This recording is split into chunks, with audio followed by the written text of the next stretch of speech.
Dando continuidade à série Rumos, hoje o convidado é o gestor de Assuntos Jurídicos e Cidadania e também presidente do Partido Social Democrata Brasileiro, PSDB, Fernando Souza. Seja bem-vindo, meu querido. Obrigado, Rodney, obrigado pela oportunidade e todos que nos ouvem, cumprimentar todo mundo também.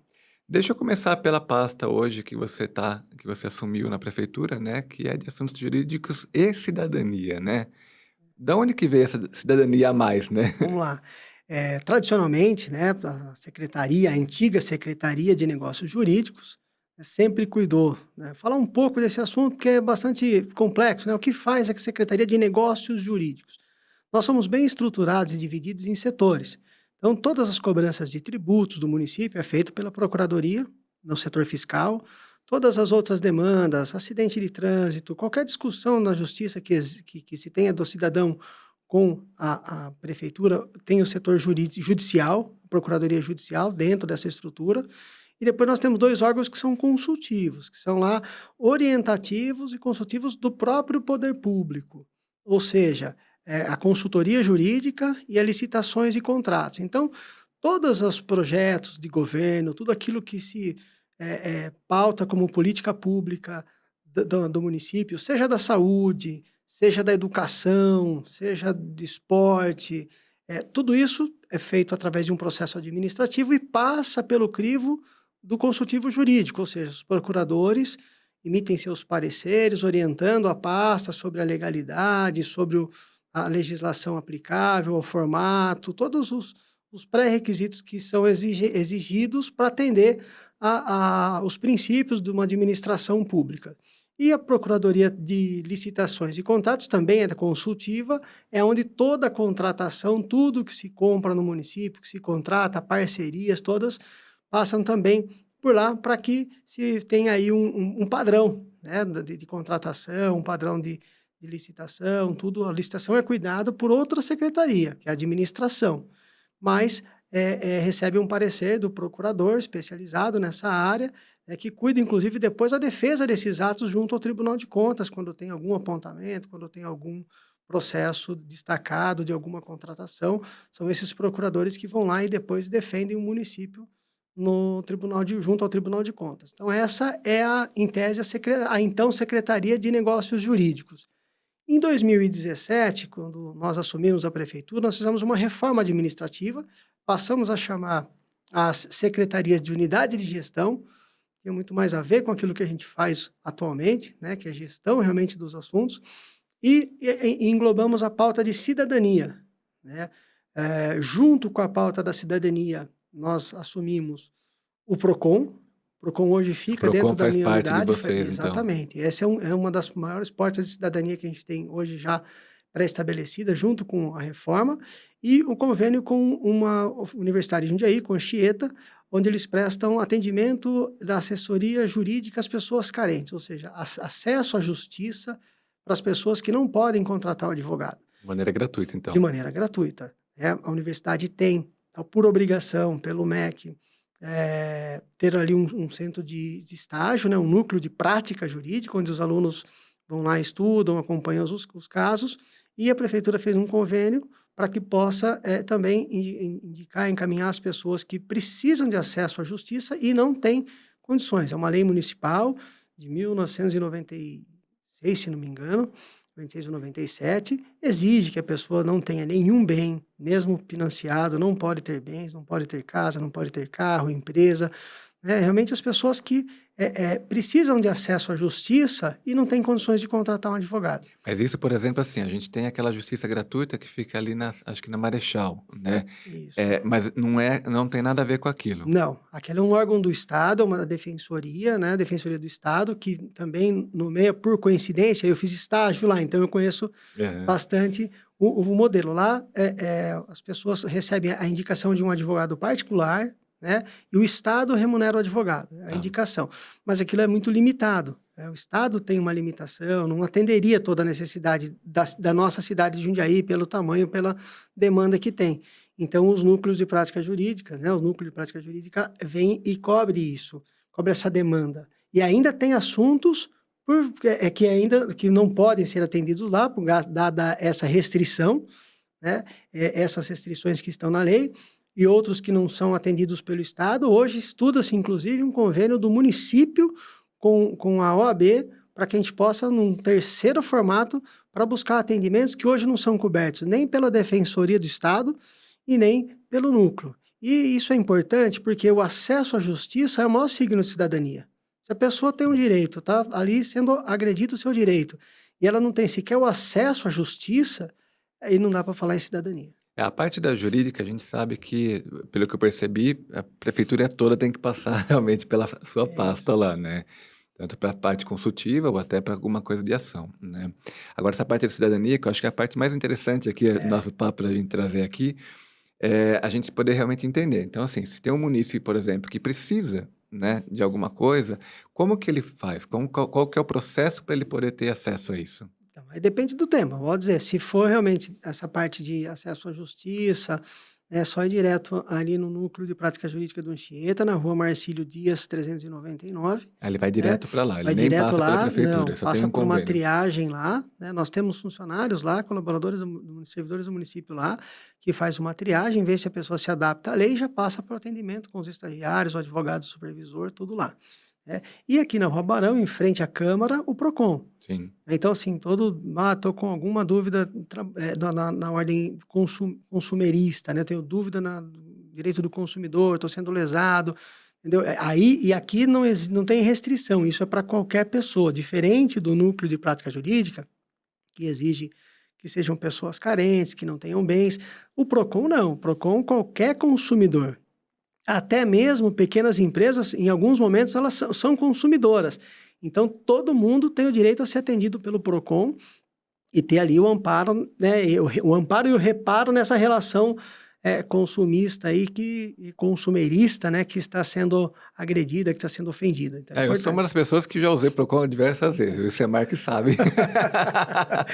Isso lá é bastante frequentado. O PROCON é um departamento bastante frequentado, bastante utilizado, né? Além da sede, nós temos, o seu Márcio mencionou, né? É uma pessoa que cuidava do PROCON, que ia para o bairro, então a gente É tem um uma unidade móvel, né? móvel que vai para o bairro, que busca ali fazer o atendimento, sabe? Às vezes a pessoa tem ali o problema, mas não tem o tempo de vir ao centro da cidade, não tem o tempo de vir. Então a gente leva também o PROCON até o bairro, para poder fazer esse atendimento, levar a cidadania. E o interessante é falar para a população que realmente assim, as pessoas falam assim, vou até o Procon, não vai resolver nada. E resolve, né? Isso que é interessante, porque resolve mesmo, né? Resolve. O nosso índice de resolutividade é muito alto. Hoje a doutora Valéria, que está na frente do PROCON, mas tem toda uma equipe muito dedicada, muito empenhada, e eu posso dizer que o nosso índice de resolutividade é altíssimo, tanto nas questões, assim, em todas as questões que a gente aborda lá, e também na prevenção, porque hoje a gente trabalha bastante com orientação às empresas, aos consumidores, aos fornecedores, também a gente tem a orientação, de modo que a relação ela já seja mais justa, ela já inicie de forma mais correta, entendeu? Seguindo ali, pelo menos, o básico do que a legislação indica. A gente vai ajudar o munícipe, mas também a empresa ela tem que entender, Sim, né? sim, com certeza. A gente faz tudo. Vamos lá. Fica tranquilo. Não para, né? Mas a gente faz esse ajuste já até na orientação, para que não falte orientação na prestação do serviço também, entendeu? Sim. Isso é importante, né? Sim, Porque não adianta você fica, não sabe quais são os direitos, o munícipe não sabe e a empresa também não sabe como proceder, né? Então, se a gente conseguir ajudar os dois, né, já é bom, né? Em muitos eventos do município, né? Festa da uva, eventos no parque da cidade, o PROCON leva, inclusive, jogos infantil para cuidar da educação de consumo. Então tem lá, a trilha do consumidor, é um jogo, é uma forma lúdica de ensinar as crianças a preocupação de consumir, de cuidado para consumir, de fazer consulta de preço, de checar a qualidade de produto, checar a embalagem, entendeu? Porque a gente percebe muitas vezes nesses jogos assim que a criança fala assim, nossa, mas lá no meu bairro a loja não faz isso. Né? Ele não troca o produto com defeito. Fala, não, mas é obrigação dele trocar um produto com defeito. Então, você vai despertando já desde pequeno essa educação para o consumo. E os direitos, né? Exatamente. Isso que é legal. Bom, como eu falei no começo, essa entrevista é um combo, né? A gente vai falar realmente da questão aqui do assuntos jurídicos, mas também a gente quer falar também do partido PSDB, né? É um partido que eu costumo falar, me corrija se estiver errado, tá? É um partido que totalmente à parte realmente do Partido Nacional, porque Jundiaí tem uma Sim, característica muito peculiar do PSDB, sim. né? Ele é um partido que ele administrou a cidade por bastante tempo, né? E de maneira muito exemplar, né? Eu digo que nós preservamos a essência. Eu acho o PSDB nacional tem uma história fantástica com o país. Eu sou filho dessa ideologia, né? Além do combo de secretário, de gestor e presidente do partido, eu sou comerciante. Sim. Antes de tudo isso, né? Antes de tudo isso, eu sou comerciante, comecei um comércio num bairro em 1992, bem no momento onde se muda a moeda, onde se faz a estabilização do plano real. E aí você passa a ter outras oportunidades. Eu já trabalhava no comércio antes, via como era diferente um comércio com inflação alta, com insegurança econômica, com trocas de moeda toda hora que O preço de manhã é uma corta coisa, o zero, preço à tarde é outro. exatamente. Então, assim, era uma loucura. Então, você percebe que um plano econômico vem ali oriundo de um governo do presidente Itamar, pelas mãos do secretário do ministro da Fazenda, que era o Fernando Henrique Cardoso, com toda a sua equipe, né? Fernando Lara Rezende, enfim, todo um grupo de pessoas ligadas ao PSDB que, junto com a GV, não era um projeto de um homem só, mas assim, técnico, era um projeto técnico que fez bem para o país. É a moeda que nós temos até hoje. Né? Sim. O E real foi junto, muito forte, né? exatamente, e junto com isso você percebe também patente de remédio, o próprio Serra, né? com o governo Serra, entendeu? Depois você vê o programa social que mais pautou a vida do PT depois, né? Foi criação do Fernando Henrique Cardoso, foi Uhum. criação do PSDB. Então o PSDB Só vem mudou o nessa nome. linha. Exatamente. Mudou o nome é maquiagem. E por quê? Por que isso? Porque o Brasil tem dimensão de continente, não é um país que você pode tratar todas as regiões de forma igual. Você tem que ter essa diversidade entre as regiões. Tem regiões que são mais produtivas, geram mais riquezas, mas a outra região demanda do recurso daquela. Então, você tem que ter esse olhar federativo, né? E eu acho que o PSDB fez muito bem para o Brasil nesse momento. É o PSDB paulista, protagonista de tudo isso, né? E com Mário Covas, com André Franco Montoro, o próprio Geraldo Alckmin, que depois deixou o partido. Então, são políticos que deixaram um grande legado. E em Jundiaí não foi diferente. Desde essa criação do partido, lá na década de 90, final de 80, década de 80, começo da década de 90, alguns políticos aqui em Jundiaí migraram para o PSDB. E já vinha numa linha de construção de cidade com austeridade fiscal, com responsabilidade fiscal. Eu vou lembrar de um fato que quando o presidente Fernando Henrique Cardoso editou a lei de responsabilidade fiscal, muitos prefeitos foram contrários. O prefeito de Jundiaí à época, Miguel Haddad, fez um texto que virou editorial no Estadão. Se eu não me engano, no Estadão. Né? Acho que no Estadão. Por quê?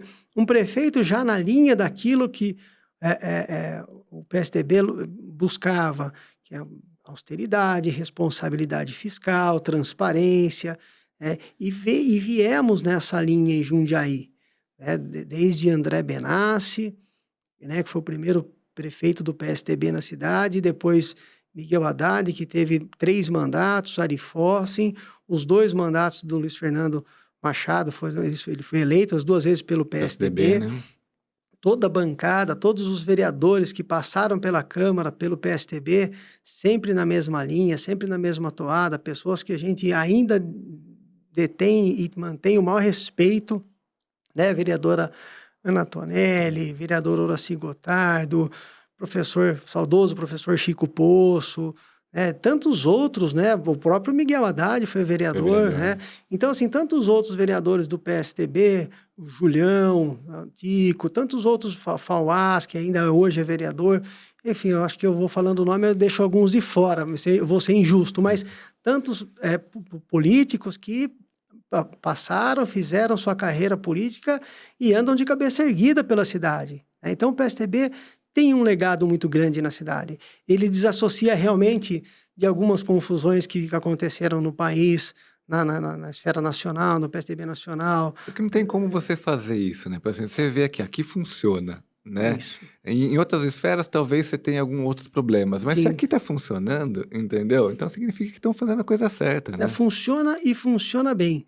Né? Eu falo hoje na Câmara, né? Nós temos uma representação muito importante, né? O delegado Paulo Sérgio Martins é um delegado que tem uma atuação qualificada, né? Foi eleito com a gente em 2020, na última eleição, pelo PSDB, manteve-se no partido, continua, é alguém que nos ajuda, inclusive, na estrutura, nessa reestruturação do partido na cidade, né? Porque há uma movimentação grande na cidade de partido, mas ele nos ajuda a manutenção de figuras importantes, como você mencionou, o Jusemar, Pastor Dirley, Rafael Antonucci, entendeu? Figuras que estavam conosco. Que já foi vereador também, todos que você falou já aí. assumiu cadeira, enfim, na Câmara. Trouxemos o vereador Romildo, de uma região extremamente interessante, uma região que demanda muito do poder público. Então, o PSDB recebe o vereador Romildo de braços abertos mesmo, porque é uma região que nos interessa muito para fazer a discussão política. E estamos montando assim, um grupo de pessoas do PSDB muito qualificado, dada essa história, dado esse legado que existe, e o prefeito, o ex-prefeito Miguel Haddad, que é uma das maiores lideranças da cidade, e que tem ali... também, né? do Estado, aliás, né? Miguel sempre foi presidente estadual do PSDB, já foi, inclusive, solicitado para ser candidato novamente, para ocupar esse espaço. Enfim, é uma liderança estadual do PSDB, né? Já ocupou o cargo de deputado federal, respeitado em Brasília, respeitado em São Paulo, respeitadíssimo em Jundiaí. Então, nós temos todo esse legado. O PSDB em Jundiaí, ele é realmente um case de sucesso. Sim. Eu acho que para outro partido ocupar esse espaço vai precisar de muito tempo, vai precisar de muita credibilidade, de muita conquista, entendeu?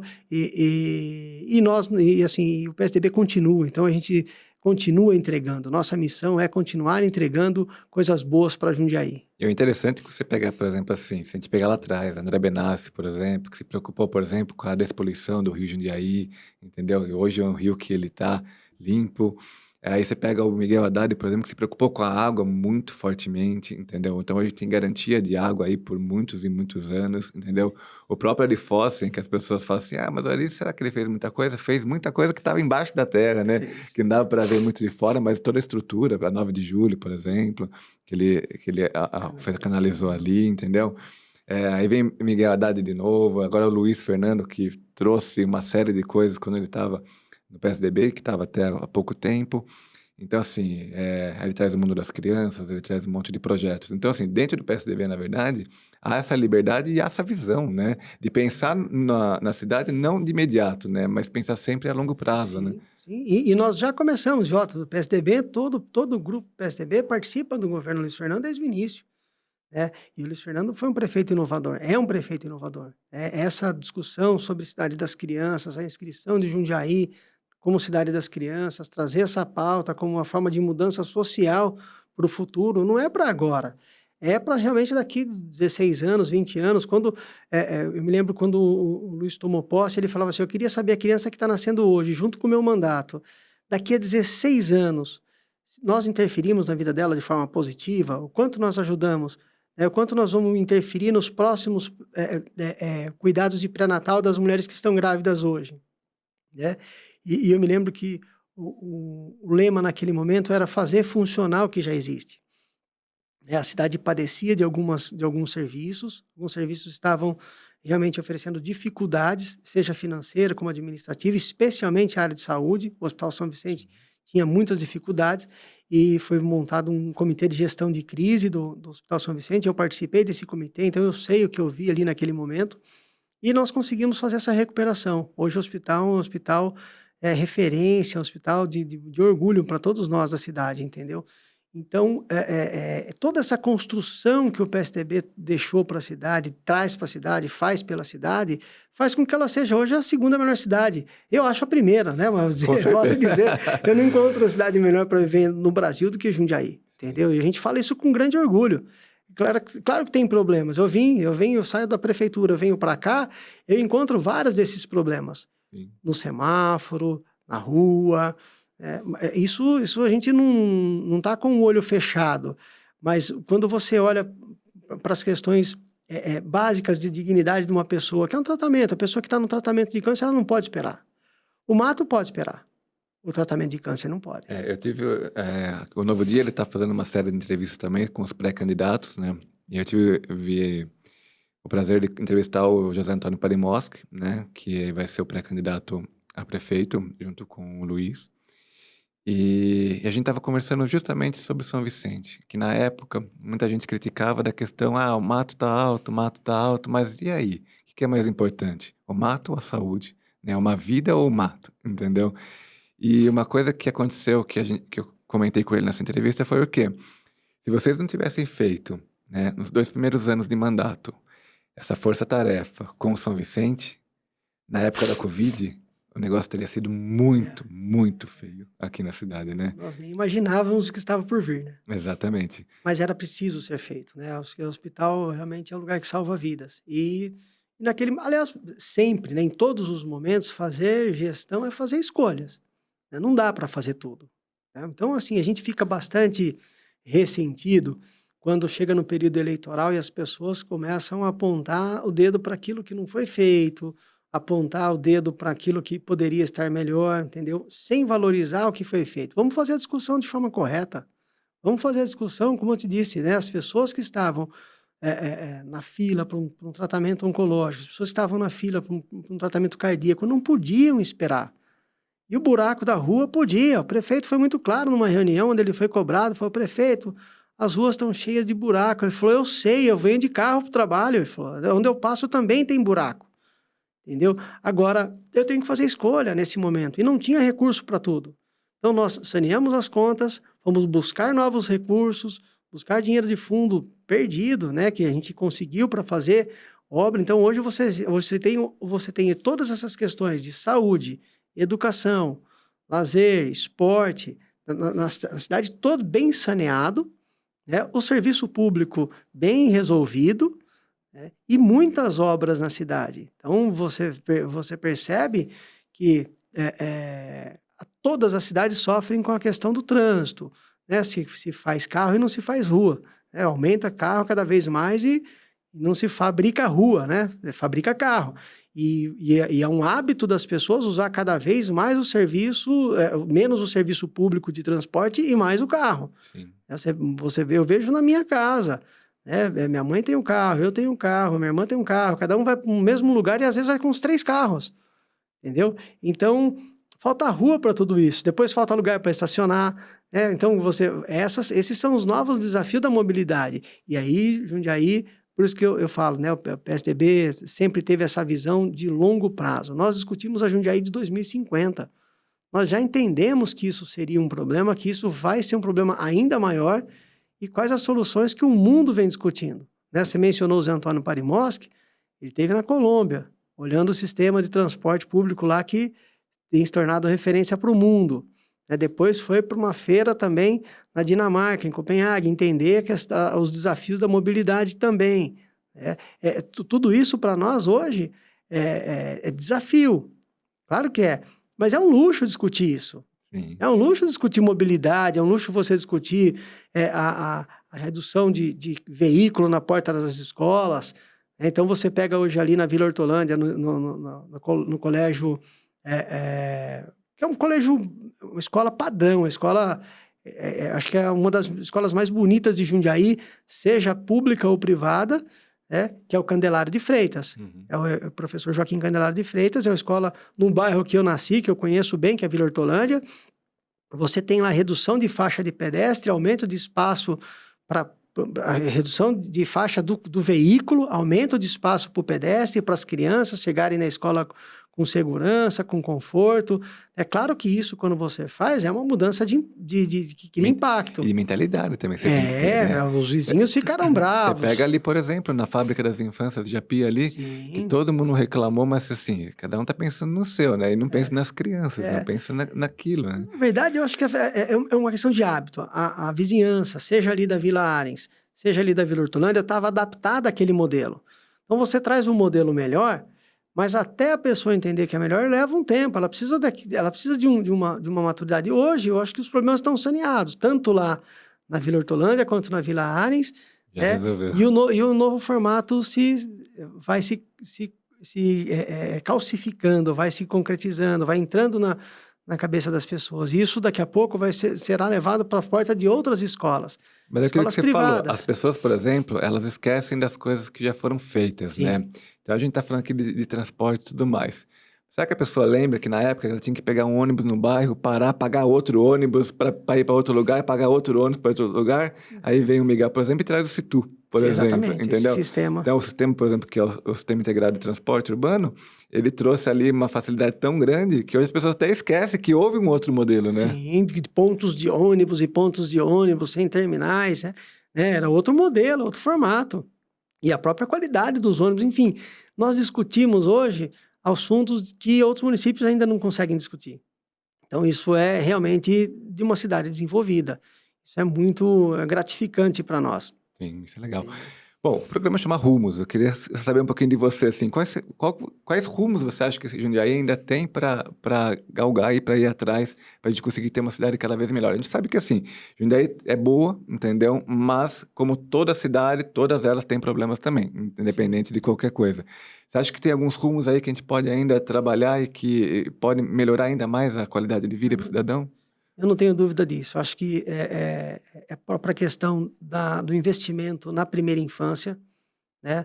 Nós temos um dado muito importante que toda a cognição da criança se desenvolve, toda a parte cognitiva se desenvolve sensorial até os 8 anos de idade. Então, eu não tenho dúvida, né? Eu acho que a gente foi convencido, então hoje eu não tenho a menor dúvida de que esse programa do investimento na primeira infância vai trazer para nós adolescentes melhores, né? Crianças que serão adolescentes melhores, que serão melhores em que sentido? Melhor preparado para o mercado de trabalho, mais qualificado. Nós temos uma cidade que gera muito empregos. Então, quer dizer, um grande desafio é preparar o ser humano, investimento no cidadão. Então, preparar o ser humano para esse mercado de trabalho, para que o emprego fique na nossa cidade, com pessoas da nossa cidade. Isso melhore a renda dessa pessoa, mude o padrão de vida dela. Aquilo que o pai dela não conseguiu oferecer para ela, que ela possa oferecer para os filhos dela e até para os pais. Então, quer dizer, é realmente uma transformação social através da educação, do ensino. Isso tudo muda o ensino, a educação no trânsito. Né? Você percebe que todo mundo está incomodado com as motos barulhentas, com o entregador empinando. Isso é uma reclamação recorrente. Tudo isso vai ser resolvido como? Com educação. Tudo se resolve com a educação. A educação é um ponto de partida importante nesse processo. Mas nós temos desafios, por exemplo, você mencionou da água. Lá atrás, prefeito André Benassi, prefeito Miguel Haddad, Eli Fossen, tiveram essa preocupação na geração de água. E nós tivemos a maior crise hídrica do estado de São Paulo e Jundiaí não faltou água. E para 2050 não faltar água, o que a gente tem que fazer? Tem que começar agora, já, Tem que começar agora. Então, quer dizer, tem que ter investimento em saneamento, tem que ter investimento em captação de água. Nós temos espaço para captar água, recurso natural. Então, já tem um projeto, já tem um plano de fazer um novo represamento, uma nova represa na cidade, lá no vetor oeste, um vetor que cresce muito, uma região que cresce bastante na cidade. Então, os desafios da mobilidade, os desafios da água, o desafio de se equilibrar um sistema de saúde que custa cada vez mais caro para as pessoas quando você fala em saúde suplementar, um plano de saúde ou particular.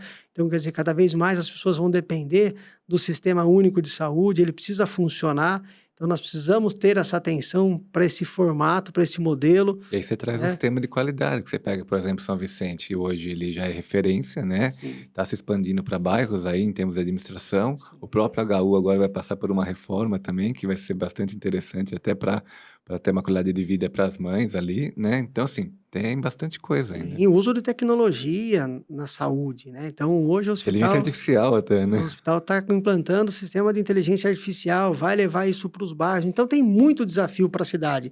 Eu falo que depois que a cidade chega no patamar como está, é mais difícil, né? E exige pessoas mais capacitadas, exige pessoas com uma devoção, com capacidade, com grupo político. Eu acho que o grande segredo de se fazer a gestão de uma cidade é olhar para o grupo que está com aquele político que está ali. Então, quando nós elegemos Luiz Fernando Machado, Luiz Fernando nunca tinha sido prefeito da cidade. Ninguém saberia como seria um Luiz Fernando Machado. Mas nós olhávamos para ele, estava com o apoio do Miguel Haddad, estava com o apoio da Maria Alice Fossen, que, né, o saudoso Eli Fossen já tinha falecido. Não, vamos apoiar esse garoto. Por quê? Porque ele é fruto daquilo que a gente pré-estabeleceu. Ele veio numa evolução junto conosco e nos mostrou ser capaz, nos mostrou ser confiável para esse desafio. E foi, né?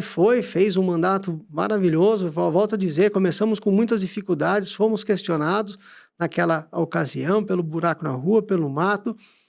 Na sequência, encaramos pandemia. Aliás, encaramos crises de combustível, né? Pandemia, surto de dengue, surto de febre amarela, toda a logística de vacinação.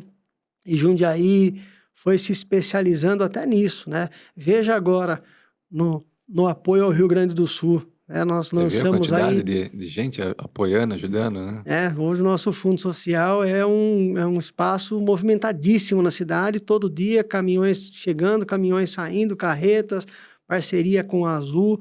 Então, quer dizer, Jundiaí tem uma colaboração muito grande para o Brasil, inclusive. Esse é exemplo. Se dá certo aqui, dá certo em outro município também. Basta ter gestores com competência, com compromisso e que leve a administração pública de forma séria. Isso é que falta no Brasil, essa seriedade, essa responsabilidade com os recursos públicos, essa transparência com a obra pública.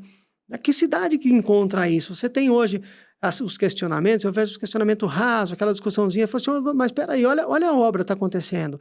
Entra no portal da prefeitura.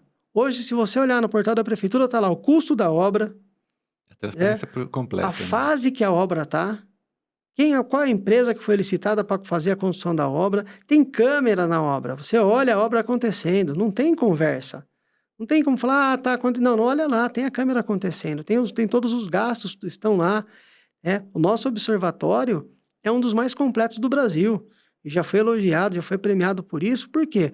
Porque a população tem acesso à informação. Não dá para ser levada por conversa de um, conversa de outro, de que a obra está parada, de que a obra não vai acontecer. Não, a obra vai acontecer sim, tem data para inaugurar já, entendeu? Então tem UPA com data para inaugurar, tem Canil da Guarda com data para inaugurar, o complexo da Guarda Municipal na 14 de dezembro é algo fabuloso. Estou falando em quase 10 mil metros de construção. É SAMU, é guarda, Tudo junto, sabe? O uso da inteligência, muitas vezes num acidente pode chegar 2 ou 3 viaturas e um outro acidente ficar pendente. Então isso não acontece quando você tem inteligência artificial trabalhando, quando você tem todo mundo concentrado no mesmo espaço, os poderes públicos, que sejam órgãos ligados ao Estado, ou ao município, à saúde, ou ao trânsito, eles se falam, eles se intercalam, sabe? Essa é a gestão por plataforma. É tudo isso implantado na gestão do Luiz Fernando Machado e com a mão forte mesmo, mão firme do Zé Antônio Parimoski. Que, aliás, quando você fala em grupo, você fala de Antônio Parimoski, por exemplo, você tem também o André Benassi, que também trouxe ele, né, pro caminho. Então tá tudo ali junto mesmo, O André, né? acho que é o grande responsável pelo Parimoski, né? O André, o pai do Parimoski era motorista do André Benassi. E o André sempre incentivou, né, que esse menino, até então, que esse menino estudasse, se qualificasse, fosse para a vida pública. E ele foi pelas mãos do André que entrou realmente para a política. E hoje o André Benassi o apoia. O apoia porque sabe do seu compromisso. Então, e o Zé é uma escolha, o Zé Antônio, né, a gente chama de Zé ali no dia a dia, mas o Parimoski, falou, poxa, por que o Zé Antônio Parimoski? Por que o prefeito está indicando ele como pré-candidato a prefeito? Não é uma escolha, acho que só do prefeito, é quase que uma escolha natural. A liderança dele dentro do grupo, né, conduzindo todas as nossas reuniões de gestão na segunda-feira de manhã, toda segunda-feira de manhã, reunião de plataforma, a condução dele, a preocupação dele com a obra, a preocupação dele com o dinheiro público, tudo isso foi, ele foi se tornando para nós uma liderança diferente dos outros secretários, entendeu? Ele ocupou esse espaço. Ele Por foi competência por mesmo, né? competência. E o plano de governo foi desenvolvido por ele. Uhum. É claro que todo mundo ajudou, claro que cada pasta teve sua Várias mãos, colaboração, mas... né? Mas ele era o coordenador do plano. Depois ele vai como coordenador da equipe de transição, a qual eu tive a honra de participar, e depois ele coordena o governo, né? Que, da mesma forma que nós recebemos cidadania, né? A Secretaria de Finanças passa a ser unidade de gestão de governo e finanças, ou seja, ele passa a cuidar do governo, né? E isso é um diferencial enorme para fazer a entrega. Essa gestão é uma gestão que tirou as coisas do papel por conta da Secretaria da Unidade de Gestão de Governo. Perfeito. É isso. Fernando, quero agradecer a sua presença aqui. A gente já meio que até passou do horário, mas acho que é interessante esse papo, né? Porque a gente mostra realmente o que está acontecendo, né? E eu costumo falar que o PSDB dentro de Jundiaí, ele teve um papel muito importante, né? Para a gente chegar onde a gente chegou hoje. E eu vejo que essa mentalidade de continuar e não deixar parado, tipo assim, não, tipo assim, a gente faz planos, né? O Isso. PSDB faz planos futuros, né? Ele não faz apenas para aqueles 4 anos, Não. né? Tipo assim, não quer nem saber o próximo. Não, ele quer uma coisa que seja de continuidade mesmo, né? As pessoas falam assim, mas continuidade é ruim. Não, muito pelo contrário, que se o Brasil pensasse numa continuidade, entendeu? Seria um país muito melhor, Eu né? acho que o nosso sistema eleitoral é para isso. A cada 4 anos você avalia se continua ou se troca. Se está funcionando, continua. A hora que não funciona, troca. Você troca. Mas se está funcionando, tem que continuar. E o PSDB em Jundiaí tem esse compromisso, né? Nós temos aí, nós cuidamos de ter um grupo extremamente qualificado e representativo para oferecer para a cidade daqui a alguns meses na eleição. Eu tenho certeza que nós temos um dos melhores quadros de candidatos a vereador da cidade. Tá? Nós somos um partido com o maior número de filiados na cidade, já há alguns anos. Então, nós temos essa representatividade, nós temos esse compromisso com a cidade e vamos continuar com esse compromisso. Isso não vai mudar, né? Não importa o partido do prefeito, aonde o PSDB estiver, ele vai estar com um grupo qualificado, fazendo política de boa qualidade e com compromisso com a cidade. E a gente tem que tomar cuidado porque a única vez que tentou não continuar, tivemos um problema. Mas por falta de grupo. Você percebe que, às vezes, volto a dizer, não vou nem proteger, nem atacar o prefeito na ocasião, mas você percebe que não havia um grupo, né, com o mesmo compromisso. E aqui, hoje, o PSDB, volta a dizer, onde nós vamos estar no grupo que tem o compromisso com a cidade. O PSDB não faz questão de ser o protagonista, de ter o candidato a prefeito, se o grupo indicar alguém de outro partido, mas que esteja com o mesmo foco, com o mesmo propósito, né, de cuidar da cidade não hoje, cuidar da cidade hoje e olhando para as próximas gerações, olhando para o futuro. Perfeito. Muito obrigado. Eu que agradeço. Pessoal aí de casa, a gente volta com Rumos a qualquer momento. Até mais.